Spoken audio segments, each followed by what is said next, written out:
Welcome to the Rim Brake Rodeo. We hope this video helps. In this video, I will show how to change Mercedes key battery. Use a small flathead screwdriver and a CR2032 battery to avoid damage. First, release the mechanical key from the fob and locate the battery compartment seam. Carefully pry the case open and remove the old battery while noting its orientation. Insert the new CR2032 with the positive side up, snap the case closed, and test the remote functions to confirm success.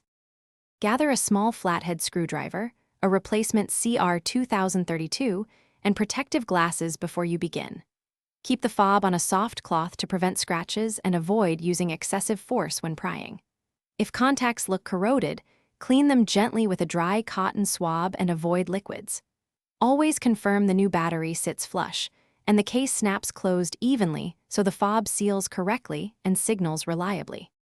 After replacing the battery, press each button to verify the fob transmits correctly and the trunk and remote respond. If a button is unresponsive, reopen the fob and reseat the battery, ensuring the plus side faces outward. Inspect the contacts for bent metal or torn insulation that could interrupt connection. If problems persist despite a new CR2032, professional diagnostics may be required to assess internal components. Thanks for watching. Consider subscribing if we helped you.